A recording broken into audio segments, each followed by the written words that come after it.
for joining us for this week's safety brief. We have a great topic to discuss today, remediation versus prevention cybersecurity. Joining me for this insightful discussion is Mike Hornsby and Matthew Fulmer. Thank you both for being here. Happy to be here. Thanks for having us. To get this conversation going, let's start with the remediation approach.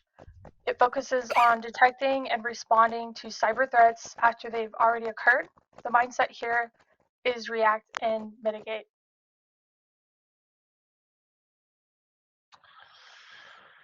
Yeah, Elizabeth, and I think starting off this conversation, prefacing it with a prevention versus remediation. I think I don't think these are Jedi and Sith contrasting principles. I think there's certainly one that organizations can focus on, and you can see on existing security teams based on process, based on tools, based on documentation, which one has been more heavily weighted or considered or prioritized. And that's just the nature of all things, right? We're going to be more organizationally mature in some areas than in others. And so, specific to remediation, what I would say is it is a right of boom practice of, now that I have some threat that's been identified, how do I go about eliminating whatever foothold or process or file or command and control activity I've detected? Allegorically, um, allegorically rather, you have someone that is attempting to break into a property or a home, and they are in the home. Now, what do I do? They have gained access to some form of my property, whether that's my yard, whether that's my front door, whether that's my backyard, some form, some way. Could be an animal, could be harmless, it could be someone looking to do harm. But regardless, access that is unauthorized has been obtained, and now I have to follow any stream of workflow to go ahead and deal with that from that point. So my question for you both is, if you lean more towards the remediation only side, what valuable tips and perhaps even warnings would you offer based on your experience? Do you want to start with this one, Mike? Valuable tips or warnings. Well, let's face it. I mean, playing devil's advocate here, obviously, Blockworks is a prevention-centric shop, but the purpose of this discussion today, I think more so is, travelers on the road, things to look out for. That's how I would frame this kind of discussion today. And so here's what I would say as far as devil's advocate. We have a lot of partners that come to us that believe in prevention, and they also have customers and clients that may not as much. And there's certain budget constraints, certain initiatives, like I said, in the company may allow for more prevention centric. Some, the decision maker isn't really the one that believes in prevention. It's more so someone who's done it the same way for the past 5-6 years, and they're not looking to reinvent the wheel in their minds. So I would say, number one, complacency kills. If you're at a point where you would say you're comfortable with your cybersecurity posturing, or not even posturing, but more so whether it's your tools, your process, your people, whatever that may be, just be wary of complacency, especially when it comes to security, because I see a lot of people specifically in the compliance verticals. They go for a framework, whether it's HIPAA, PCI, SOC 2. SOC 2, CMMC. They think of that framework as a 5K or a 10K race to run, and they prep and they train and they prep and they train, and once they start running, they have gone that much closer to the finish line, and they arrive and they get their medal and they get their warming blanket or whatever it is at the end of the race, their customary beer, and you've done your race. The effort's over. And I see a lot of people with that mindset, maybe that end up living more remediation centric, simply because they see the framework as a finish line. And I would say that compliance is certainly relevant to security, but it can't take the place of it. And so if you've attained some form of compliance stamp, just be wary again of that complacency that may set in based on thinking that the fight is over, if you will, or the time to be vigilant is over. I'd have to go along with you on this. Remediation centric thought processes are okay. I'm just going to say it. They're dangerous, extremely dangerous. So, remediation centric could be also tied into another phrase, which is called assume breach. What this is basically saying is you're assuming that you are going to have something happen. There is no what do we do to prevent this? It's this has already happened. How do we recover? While that is a valid stance, personally, I would prefer to not have to always be thinking that something is going wrong in my environment that I'm going to have to recover.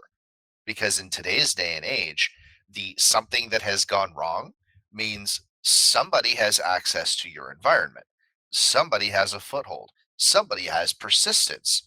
Somebody is using lay of the land techniques to laterally move through your network until all your stuff is their stuff.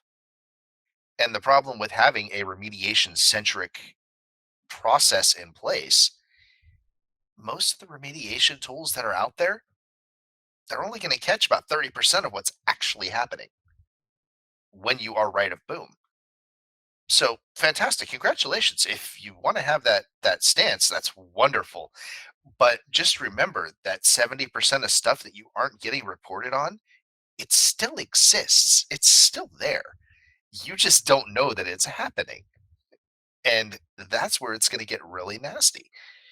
And with all of the new requirements that are coming in from the government, putting in place about what you have to do should you be the victim of a breach, Yeah. well, that FTC safeguards. that is now going to be a pain for you, and it's going to Yeah. potentially really hit your pocketbook too. Yeah. And you bring up a good point, Matt. I think the assumed breach, and this is where cybersecurity marketing kind of bleeds into real-time practice. Because there's terms like zero trust, assume breach, and zero trust as a framework. I was on I think it was a panel about 2 years ago at CompTIA ChannelCon back when it was in Chicago, talking about zero trust or building trust in a zero trust world. What does zero trust even mean? This term has been hijacked, conflated, marketed, and used. Is it a framework? Oh, Is yeah. it a principle? Is it a tool? Because there's tools that will tout themselves as a zero trust tool, right? It's like, okay, well, you know what I mean? You still have to give that tool permissions. It's conflating. Yeah, exactly. And so what I would say is specifically in the event, like as a cybersecurity team that's planning, right? So you have assume breach in a way that can be positive is if you're building like defense in depth steps, right? So like let's say I have an endpoint security or endpoint protection platform, right? And I'm leveraging that EPP on my endpoints, Windows, Mac, Linux, wherever it is. And I am looking to see, okay, let's say worst case scenario, this falls down. We have about 8 to 12 different layers, right? Let's assume in our planning process as we create a stack that these fall down. What layer of redundancy can I add? What we're doing right now, we certainly can assume a breach in the planning stages. Framework, how do we stop it? How do we stop it? How do we stop it? Is prevention, right? How do we react to it? How do we deal with it once it's in? Is the remediation phase. And so for those that are proactive and say, hey, no, actually, I do have remediation plans, but I focus most of my time on the preventative side, then I'd say you're well and good. There's not much warning there. You're preparing for what you can prevent. But it's interesting because, I was having a great discussion about 4 weeks ago at someone at an event, and it was framed around heart disease as the number one killer in America, and it was heart disease and how do you stop? Can you stop or eliminate heart disease in America? Well, certainly not. You can't just erase it. Why? Well, because there's percentages of risk. So if my father, let's say, suffered from heart disease, then what am I? I am genetically inclined and more at risk for heart disease. Okay, so what is a remediation path? A right of boom path to dealing with heart disease? Well, I can continue eating the way I'm eating, make no change, and one day I'll need maybe a splint, a stent put in my heart, my valve, artery, whatever it is.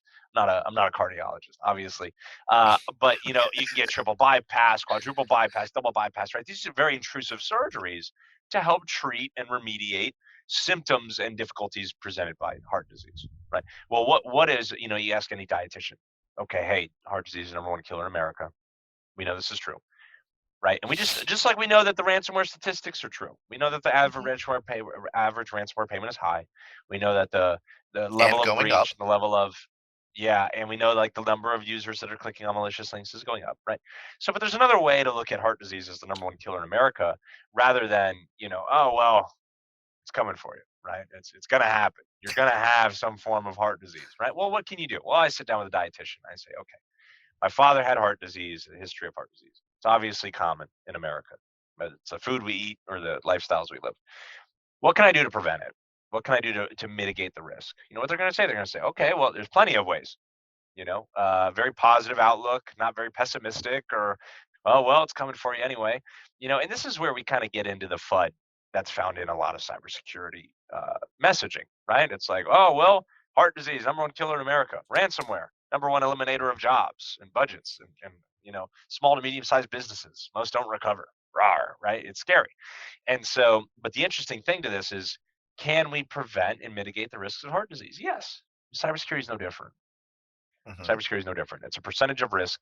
And so, needless to say, looking towards prevention, eating right, changing your diet, getting out and doing regular exercise from a cybersecurity posture. There are some maybe mundane, less fun things that you can absolutely do to reduce your risk. And so I think that's just how we can maybe frame this discussion properly is, hey, there's certainly two paths to go down. It's one's reactive, one's proactive. But there are use cases where remediation is indeed needed. This is valuable documentation. This is valuable processes to build. Maybe not demonizing that in any form of the word, but I guess there are proactive things we can do. Here's the reality: I can eat right and I can exercise and I can still need double bypass. You know what I mean? So it's no guarantee, but that's why it's a You could percentage also of do risk. all of that, and then while running that marathon with a bunch of the guys that are practicing remediation, drop dead of a heart attack, anyways. So That's real. That's real. and then they're that's going the to look at you optimist and I know say, Matt to be. What are they going to look at me and say? they're just going to look at you and they're going to be running by going, oh, somebody needs a remediation plan. Somebody didn't plan. Yeah, maybe somebody Exactly. didn't train. You know what I mean? Exactly. Yeah, that's real. And it's a funny, but it's a real analogy because we've interacted with a lot of partners where some of their customers are already onboarded and they have this security stack deployed. Others were just getting there. Maybe smaller mom and pop shops, maybe people who didn't deem the budget worthy or they didn't hop on when the MSP advised them. But you can tell what teams deal with it often and what teams have never dealt with it before. No different than if you sign up for a marathon and you look and you're like, I don't know if that guy trained for 23 miles, 26 miles. You know what I mean? And so, and I think that's the silver lining to the remediation side, that there's benefits in tabletop exercises. There's benefits in run books. Who are we going to contact? What's the stream of communication? Who's the insurance policy holder for the cyber insurance policy? Who's our point of contact there? What is our coverage like? Things like that. I think those are very proactive, good, healthy questions to ask. But it's a whole nother thing to rely on those as your, the four legs of your chair are your insurance policy and your incident response plan. Like you need more than that just to stand on, is the point. I totally agree. Having the need to have a better plan, have more in action rather than just a plan on what to do if things go wrong is very important. And like you said, we do have many partners, and some of which they come in with emergency, onboardings and emergency help as well. And for me, that's almost like trying to lock your door after you already have a burglar in your home.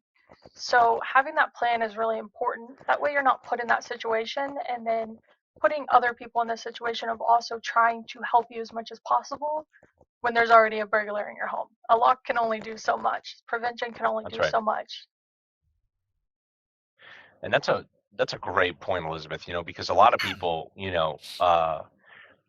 not a lot of people. We've had a small handful of partners who have approached us in moments where there is an active potential APT or persistence that's been established, or some alarm. Let's just say it's a random alarm. Maybe Teams was acting funny, whatever it was. Some user reported something, and they look to prevention tools as remediation tools.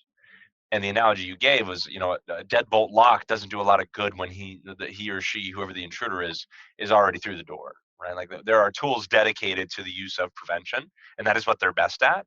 And then there's other tools that are dedicated to remediation, right? And so, Playing devil's and so, advocate to that, it did yeah, actually go ahead. work though. Oh, for Leveraging sure. a I prevention mean, tool, I mean, awkwardly, it did work. Was it designed to do that? absolutely. Oh God, no. But No. yeah, Absolutely, and this is, in this we find, weapons of opportunity, right? If we're hmm watching Dark Knight Rises, Christopher Nolan gem, and the Joker just offs somebody with a number 2 pencil, it's like, well, it's a writing tool. It's not really a tool built to harm people, but it could be used that way. And so, what's interesting is we segue this into RMM, with MSPs, and how these are very good tools. They're business critical tools for MSPs to leverage in order to support their users, continue make sure patches are deployed. But they're, to some degree, Matt, I know you could chew on this and take this baton from here, but they are essentially rootkits installed on Windows and Mac OS machines with they are. incredible power. So what does it look like from an MSP's perspective? I would pose that use RMMs to either be remediation centric or prevention centric. What can be done to RMMs to maybe live left of boom? Well, so RMMs, as you mentioned, are extremely fun and can be extremely dangerous because once you install said RMM, it's generally using either a system account or a service account that people don't change the password for very frequently. So once it's in place and somebody manages to figure that out, and let's be honest, how many people still have RDP open to the world using either a very insecure account or an account with no password, period?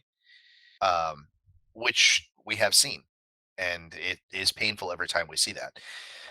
Once somebody gets a foothold in that environment, if they can find that there's an RMM, you've just given them access to basically everything they could ever want. That is kid in a candy store level access. So, how do you go through and how do you get that from a prevention side? You need something that is going to monitor. You need something that's going to be able to act. You need something that is not going to rely on a signature list for its ability to act. Because all you need to do in order to bypass is get something that is either not housed within the content file saying that it is malicious and it's going to just sneak right through. You're going to need to exploit something that's already there and get it to take an action that the endpoint program is not capable of doing. Let's be honest, most legacy programs, they cannot pick up remote code injection. They can't pick up any process tampering.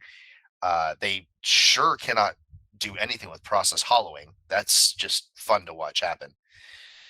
So you can exploit anything that's sitting there that's already on the machine. Basically, think of a lolbaz or lolkek attack. But let me ask you this. I have Windows Defender. I have to be safe, right? This is a fun one. Yeah, Yeah. so there's a thread internally that talked about this. And, again, my continual my aside or mention I have on this is that Microsoft is a software company. They are not, nor will they ever be, a security company. And so what are they I'm best at? glad What is you their point that superpower? out. It is software. That is what they Yeah. build. It is what they do. It is what they support, right? In a really high paced way. So what So is what is let's talk SaaS? about It's right of software as a boom on that. service, Office 365, right? Yeah. Mhm. So, as you said, Microsoft, software company, not security company. That's very evident fact that Microsoft's entire process to update Windows Defender relies on the equivalence of plain text being leveraged in their content files. They also have Delta files that are not encrypted. So this was just shown off at Black Hat This is a new take on something that is very old that I actually watched happen at a prior security organization that I worked at. Not the one that had the double E's. We like them. They do a fantastic job. They are the only prevention that we will trust. That's right. They were a legacy vendor. And the ongoing joke, and this was around the time that CryptoLocker, CryptoWall, all of these were starting to make their debut in the world. The ongoing joke was we would provide a content file for somebody, and then internally we would say, well, we're going to have calls about this in 6 months. Nobody understood why. But here's the rub on why signature files are dangerous. They can only get so large. Once they become so large and unwieldy that it becomes a burden for people to download or saturates the network when they're trying to download them, they have to start trimming them down. So bad actors are smart. They realize that's what's happening. They put something out there. Once it gets prevented, okay, let's not release a variant of that so that it's not readily seen regularly and it gets pruned out of the content files. Then we can start using it again because it'll get straight through. That's the equivalence of kind of what was going on with the Windows Defender thing, except it was a little bit more advanced. They weaponized Windows Defender to allow the capability of malicious files to be included as the upgrade process. This involved tweaking the Delta files so that the file had a hash value that appeared to be on the machine before and after the update, what the hash value should be. It allowed it to basically go straight through there, and they could do whatever they really wanted at that point. There was also a way that they managed to, during the process of the update, add files to a known trusted file. This was done with Mimikatz. So let's kind of give an example of the attack process here that you would be looking at. This is basically supply chain, to another entire level. You find somebody that has nefarious plans, aspirations of global domination, whatever. They go through, they decide they want to exploit Windows Defender. Cool. Windows Defender is now bypassed. They've got Mimikatz on the machine. It now has unfettered access to be able to do whatever it wants. You can go in, you can dump anything that you want off the machine. You can get all of the usernames, all the passwords. You can have a field day getting yourself further access. Now that they've known how, or now that they know how to bypass Windows Defender, all they have to do is run it on other machines. It's now permitted. Oh, look, you've just done it on a domain controller now. You have access to really whatever you want. You've got a foothold, you've got persistence. Your detection or security software is sitting there blind because it thinks that it's, best friends with this thing. Right. And that's all because a content file was able to be manipulated during the upgrade process. So let's go on the other side of things. What happens when you don't have content files? There's no way to manipulate it. You can't do anything like that. If you have something that, let's just use an example, relies on deep learning, there's no content file for that. There's a brain that was trained over countless samples. The data sets that they are using are the equivalents of data lakes and data oceans to train these things. So you don't have that capability. You can't say, oh, put this in during the upgrade process. Guess what? There is no upgrade process. There's no regular update of those content files that you have to worry about that can be hijacked. Right. So in this instance, left of boom is going to be the only way that you're going to stay safe. The same thing goes with leveraging an RMM. If you have Windows Defender and it gets bypassed, guess what? That RMM and Windows Defender are now going to be useless. They can be used almost in conjunction with one another to spread whatever they want. But if you have something that can't be exploited, can't be bypassed like that, when they try to make an attempt, it's going to prevent it. It's going to shut it down. It's going to keep them safe. It's going to alert them to that. And they're going to be able to go back to their customers and say, we shut this down. Somebody was attempting to access your environment. You're safe. Instead Proof of of value. all of your Yeah. data is now sitting here on this onion link that everybody in the world can see if they want to go to it. Yeah. I think that really does show proof of value of the prevention-centric approach, rather than having to go and tell them, your house is on fire and I'm here to try to salvage what I can. You're able to say, we prevented this fire. We were able to stop this, activity. So that's an awesome thing to be able to tell someone. Proactively stopping cyber threats before they cause harm can do a lot better than waiting for detection and then remediation. It's a lot harder to have to go in and find all that you just described, especially if it's hidden and it's bypassing things that they would only have in place. The mindset really shifts to anticipate and prevent. Um, Turning to the prevention focused security, what's your perspective on the approach, and what advice would you share to ensure organizations are effectively preventing threats? Yeah, I think this was Matt. Matt spoke really eloquently to this. Was, and within the scope of Microsoft or any software that leans towards user friendliness and accessibility, you're going to have challenge. There was an AI cyber defense panel at ChannelCon last week, rather, in Vegas, that talked about, why is AI evolving faster in like end user consumer use than it is in cybersecurity. And I said, well, two parts to this. Number one, consumer markets drive innovation. If consumers will buy something or use something, then that is where the innovation and the DevOps effort will go. Very few, maybe let me say not very few.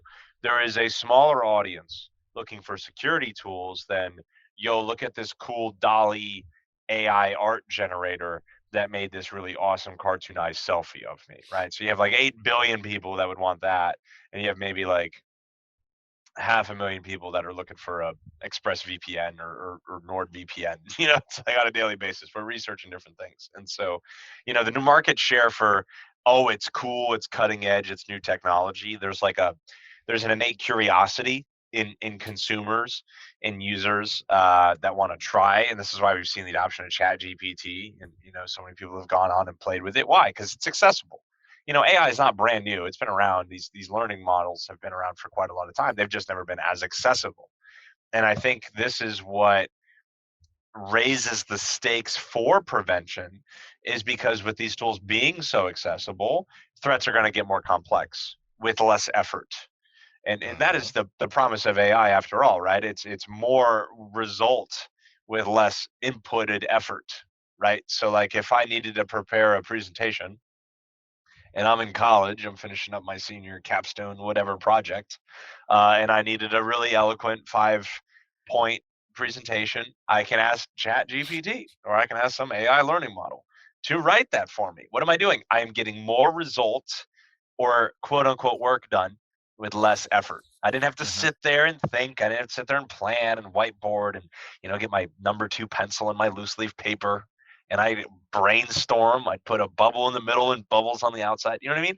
So what is it? We're able to do more with less, and that's AI. And this is why I think it's such a captivating topic.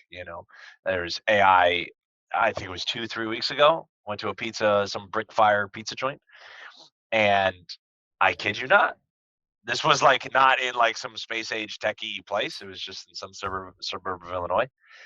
And we order the pizza, and out comes this robot rolling on a tray. And it's like, here's your pizza. And I just like, no, I'm not ready for this. I can't do this. What is it? It's more work, less effort. And in that business's case, more ROI, right? Because they got to buy the robot once. How often do they have to pay a food runner? Well, continuously, because they got to eat, right? And so, where does this come back to prevention? I think with the evolution of AI, with the rapid adoption of tools that are now more accessible to threat actors, I think Matt scratched the surface at this earlier, but threat actors are looking to innovate just as much as maybe us on the call or others listening. It's There's a um, duality in cybersecurity that oh is yeah, sorely overlooked. because what if I find a way to supply chain manipulate Microsoft Defender? What's the market share there? Everybody that has Windows 10, 11 uses Mhm. Windows Defender. It's now, as Matt knows, much more hard coded than it used to be as far as enabling and disabling. Um, that's worth a penny. That's worth a penny. And so it's interesting because we see this rate of innovation, whereas, maybe 20, 30 years ago is like, how do I make an LED light bulb? How do I lower energy costs for millions of people while making sure the same light is emitted, right? Like that's where innovation maybe was more centered. It was more good natured, if you will. Now I think what we're seeing is innovative minds, maybe a little bit more curiosity, or not maliciously intended, right? Is looking for vulnerabilities to innovate off of and then Mhm. sell. And then sell. So I would look at a man-made thing such as Microsoft Defender. I will look for a vulnerability. I will find that vulnerability and then sell that as a packaged, hey, threat actors, audience everywhere, here is your problem that I am looking to solve, rather than everybody loves light, but nobody likes a high light bill. Let me solve this problem for you. And so I think it's an interesting turn of innovation. Maybe it's just more rebellious in Well, it's not even nature. just that. Look at what these threat actors have in terms of infrastructure. Yeah. These threat actors, I mean, if anybody's so inclined, and I'm not going to suggest anybody actually, go and do this if they're not fully prepared for it. But if you Disclaimer, don't do decide, it. yeah, Disclaimer, don't do it. disclaimer, just, there's danger ahead, This is the and I'm safety not brief, giving you not anything the to danger take with brief. you. That's So, right. Go ahead. um, you could go and you can actually find the partner sites for a lot of the bigger groups that are out there. They will publicly have their requirements for affiliates posted. Oh yeah. Now, the biggest thing that cyber criminals ran into before was, how do we get enough targets? How do we make this lucrative enough for us to maintain this business model? They found that. They have affiliates that now come on board. For some of them, the requirement to get on board is you have to give them anywhere from 1 to 5 Bitcoin. So you're looking at anywhere from 30 to 150 grand worth of Bitcoin that you have to give them up front. Yep. Now, the way it works is you do that because by you giving them that Bitcoin, you have committed a criminal act, which means you can, if anything happens to them, you're now going to Right. be a party to that. The other thing is, when you finish your first ransom, or, first 8 ransoms, depending on how much you had to buy in, that's actually not taken out of what you would get as payment to them as part of the affiliate service. So you're basically paying upfront for their services and their assistance and everything else. Yeah. But they have this as, I mean, honestly, working better than most Fortune 500 companies in America, Yeah. which really goes to show how, when people want things done, they're willing to actually do it the right way, even if it's the wrong way. But that kind of lends itself to the duality that I was saying. Back in the day, there was no need for an antivirus until somebody gave a need for an antivirus. Created a virus. Yeah. And then we have Netflix documentaries about how that turned out for certain people. Uh, we won't go into that though. That's But right. the innovation on the enemy side forces innovation on the security side. Yeah. If they don't innovate, we don't innovate. If we become stagnant, you lose. And that's reactive. That is That's reactive, right? 100%. We're The waiting for the entire enemy to security infrastructure has been evolve. reactive. We're waiting for the enemy to evolve before we start and try and innovate. And I think that's the, we want to make sure we wrap this on a positive, rather than it be like, oh, well, the enemy's already in the door, right? All this Gloom and verbiage. And so doom. that's right. But again, I think, obviously locks started to become a thing when people started breaking into doors. Yep. I don't think, manufacturers and carpenters and builders of houses started just throwing locks on doors until we realized, oh, maybe there's a need for that, based on what? Well, da-da-da. And so, I think, but there are maybe more, security minded tools, right? We have like motion sensing cameras now and they emit light. And why do we do that? Because light's a deterrent. It is prevention. It's not, it's not lethal rounds being shot out the. It's just if a light lights up your whole yard, then nobody's ever going to want to come by there, right? It's a really easy preventative measure. I thought about one the other week that I used to see a lot at this one place that I worked, and they were security cameras, and they were positioned in certain places, and the little red light blink every 10 seconds, and they were fake. They were fake. They were just, you put the two double A batteries in them, you hang them up with a command strip or whatever it is, right? There's no wiring to run, whatever, and it's just, they're sitting there just blinking. What are they? They're just wall candy. But what it is, everyone's like, oh, that's a security camera, right? And so it's a deterrent. what is that? That's all it's is. Deterrence. It's deterrence. And so, specifically with finding ways to actively deter, hey, threat actors are going to far more often go after low-hanging fruit than try and solve the puzzle, And so if they see like MFA enabled on RMM accounts, they see MFA enabled on Office 365 accounts, they're percentage-wise, dependent on their target base, like Matt said, targets are plentiful right now. They're going to move on to an easier target. They're going to move on to an easier target. There's a lot of things that they can do, but there's a lot of things that they are limited to. As advanced as the bad actors are getting, they're still limited based off what they can do until they get into the environment and have enough of a permission set to laterally move and get where they need to be to exploit you. Yeah. If you have one person, let's just call him John, that is over there derping around with his computer and has all kinds of nasty stuff on it, but his computer is the outlier and everybody else's machines have layered protection. Yes, Shrek was right. Layers are a good thing, just like onions. So you need to actually have that layered protection. You were talking about putting locks on doors. That's fantastic. So a lot of people in remediation think, well, I've got locks on my doors. What about your windows? Asking for a friend. The friend happens to be the guy that wants to steal your crap. Because if your windows aren't locked, I'm going to go up. I'm going to hit on the door a couple times. And if that doesn't work, I'm just going to walk around the side of the house, come in your kitchen, and then unlock the front door and let anybody else in that wants to come in. Yeah, and that's the complacency thing, right? Like that's where it gets in, oh, I've done XYZ, I'm good, Well, no, there's a perpetual vigilance that says, what haven't we looked at? What haven't we done?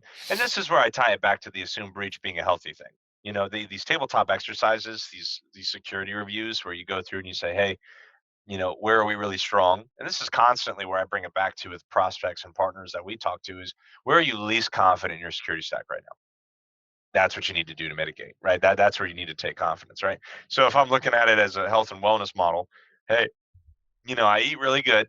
I don't exercise often. That's where we need to put the effort, is in the exercise to make it well-rounded. And so, but no, I completely agree. I think it's, complacency setting in will lead to a more reactive lifestyle in general, in anything, not even just security. So complacency to fight that, remain vigilant, and have a team or have a trusted partner of resources that say, hey, these are the people that are going to research this. These are the people that are going to stay on top of this to fight that complacency. That will be an important part to that. Because then again, what is it? It's a full-time job to keep up with what is emerging and what is new. And again, to remain vigilant, this is why we trust doctors and physicians to take care of us, and it's not all just on me. There are people who train. ChatGPT. So there you go. Yeah.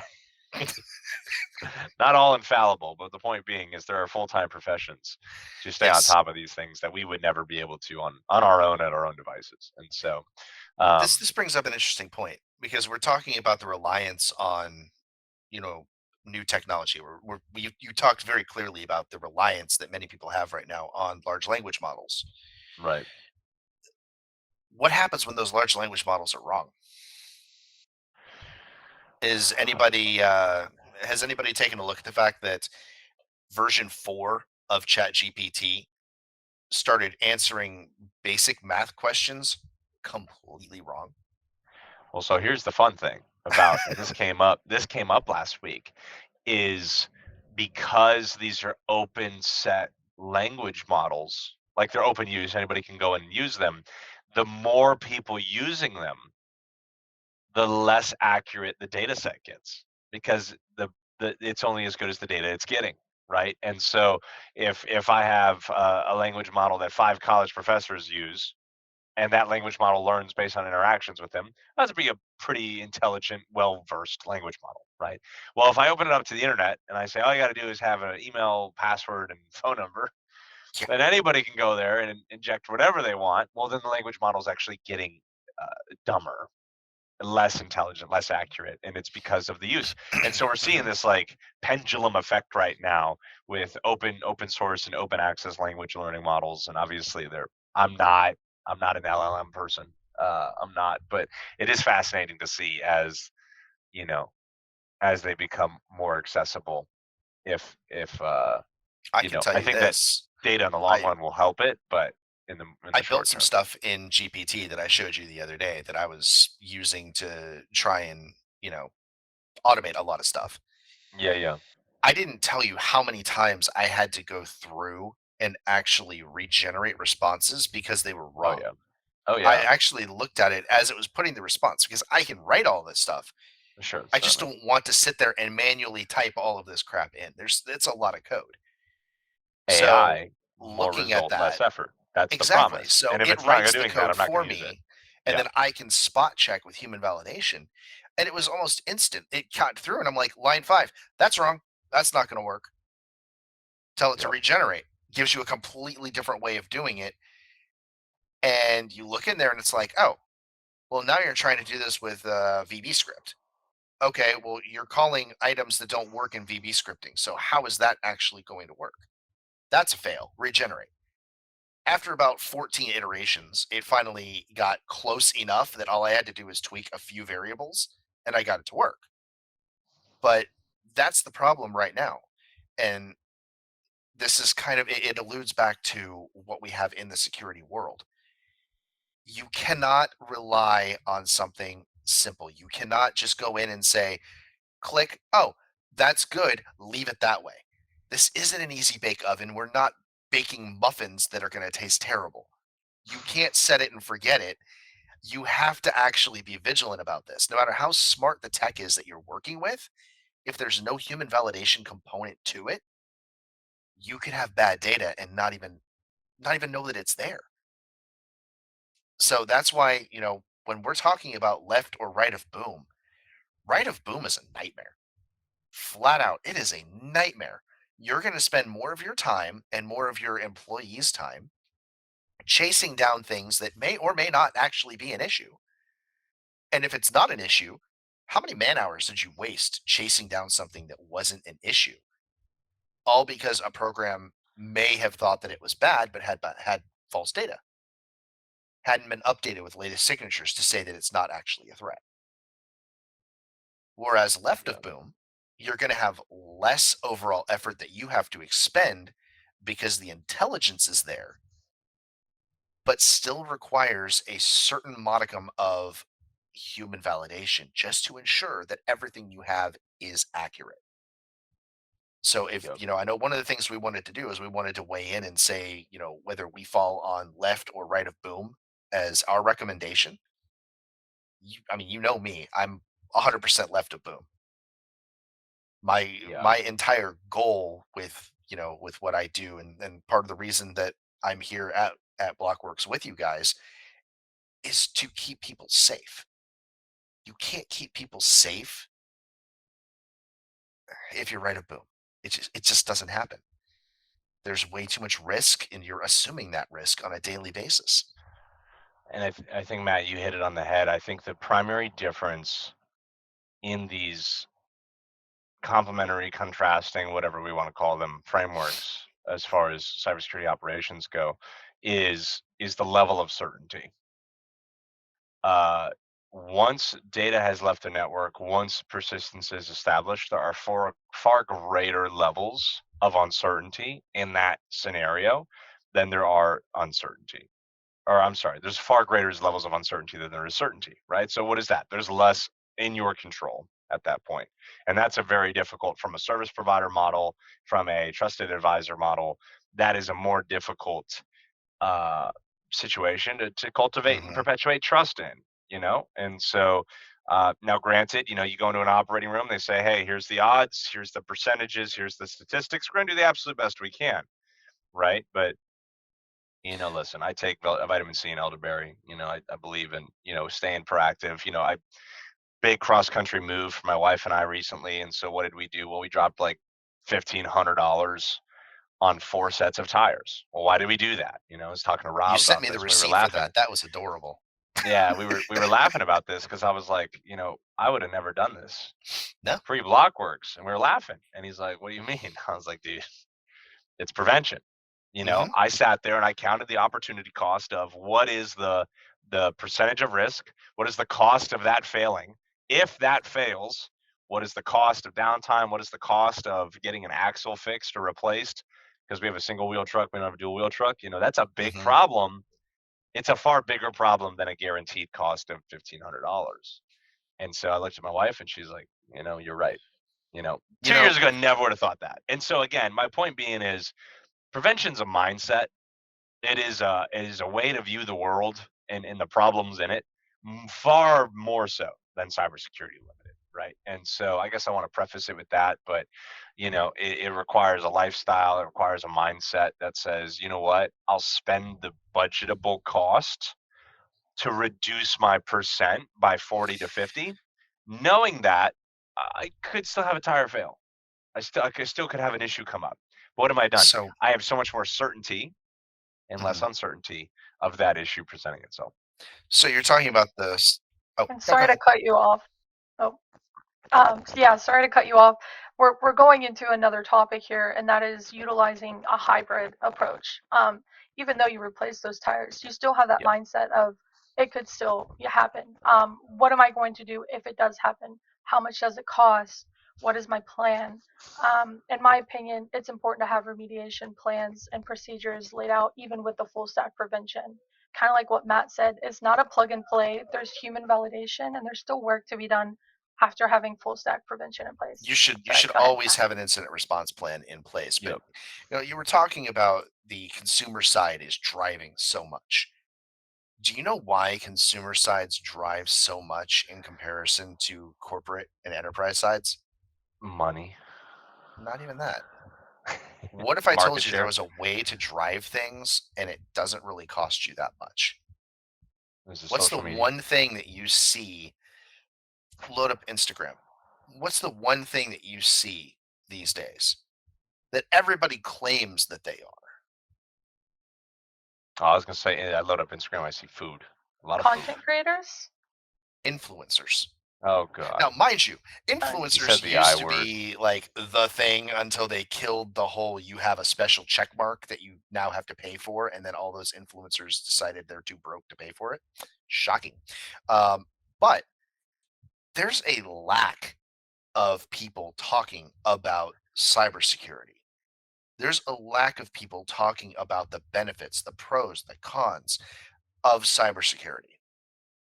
We hear a lot of people talking. A lot of times, those people that are talking can't find their way out of a paper bag that has a clearly marked exit sign when it comes to security. And the ones that are talking are the same ones that have been breached 4 times that year. How am I going to take anything you say serious when you have become the epitome of what I don't want to be experiencing? Like, experience is supposed to teach you. When it happens 4 times, It goes from experience to ignorance. And I can't take anything you say seriously.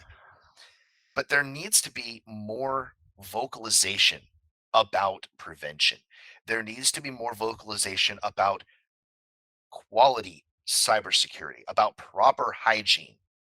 It should not take the government going through and mandating that you do things so that you start doing them right. Care about your customers. That's the number one thing. If you don't have your customers, you don't have a business. You've got a name and you've got a building. Congratulations. You are now a shell corporation. That's about all you are. Yeah. If you don't have that, there's nothing. If you're not going to take care of your customers and provide them the best level of security to ensure that their data is safe, to ensure that anything they are doing transaction wise is safe, there's no point. So there needs to be more conversation about that. I've long been saying that, but even more so, smart people need to speak up. The time of sitting around and just letting people talk that have no idea what they're talking about, that's done. Our critical infrastructure is obviously being targeted. Colonial Pipeline was the start. What's it going to take for people to wake up? Is it going to take them hitting the energy grid? Is it going to take them trying to hit some form of nuclear plant that we have? Is it going to take, what if, worst case scenario, what if they get into the FAA? Yeah, they give planes really bad Mhm. direction, and you have a pretty severe incident. You know, it's interesting because this line of thinking came up last week at the panel, and it talked about whether or not we're learning from past mistakes, Mhm. and how we, whether it's we as humans, we as Americans, we as whatever it is, are seemingly going down a path where we have to touch the burner to realize it's hot, rather than take calculated precautionary risks against, hey, that's red. It looks like it has a lot of energy going through it. I can feel ambient heat off of it, but I don't know if it's hot. I'm gonna touch it. It's hot. Okay, I burnt myself. So there's That's the ways to learn 5-year-old without the burn. philosophy. Don't touch it, it's It hot. is the Ow, 5 year. it's hot. Okay. Well, It's all right. there you go. But it's interesting because what you mentioned it earlier. Threat actors continue to innovate, so cyber defenders innovate. And it's like you said, we're going to have to up the ante and innovate Mhm. on the blue team side at a faster rate, at a more motivated rate, without government oversight, without cyber insurance driving these initiatives of saying, hey, you need this, this, and this, because again, they're just frameworks. They're not infallible, because once frameworks are published, threat actors can look at them, find the gaps, and then say, oh well, Yep. if everyone's getting SOC 2, they didn't do this because it's not in SOC 2. Where did all the effort and energy go? Well, what's on SOC 2 or whatever it is, right? And so, needless to say, um, I think in wrapping up, a hybrid approach is certainly necessary, but I think a lot of people shortchange the front end prevention planning side. I think it's far more common to hear about who at your organization is the incident response handler or the incident response commander, right? Who is that as a dedicated contact? Great. That Okay. harkens back to What's your Louisiana. cybersecurity? Yeah. What's your Mhm. cybersecurity prevention budget? And those are Exactly. two different questions. A lot of other places will be like, "Well, what do you mean prevention? What do you mean prevention budget?" Well, we have, the cyber insurance policy we pay for. That's a right of boom mechanism. That doesn't use. You're not gleaning anything from that on a prevention standpoint. You certainly need it. It is required. But that's why I think this is a scale to balance, like Elizabeth said, more so than a team to choose, if you will, right? And Here, so you need a little bit of both. the one thing that I would honestly say, and this is going to be kind of my wrap up point here, in cybersecurity, there are a whole bunch of people that are talking. I learned something very long ago. Just because somebody is talking doesn't mean they're the smartest person in the room.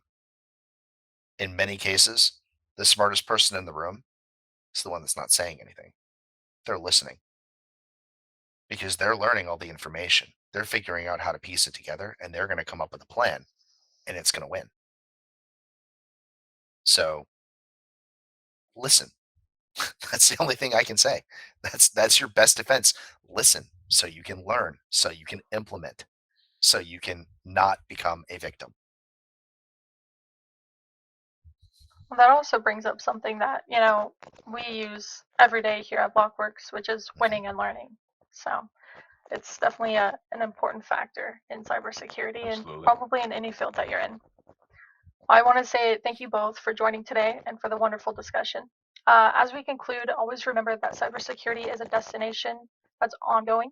It's not a one and done process. And finding the right balance between remediation and prevention is the key to staying ahead. Stay frosty, stay informed, and together let's secure a safer digital future. Thank you so much for watching. Thank you both.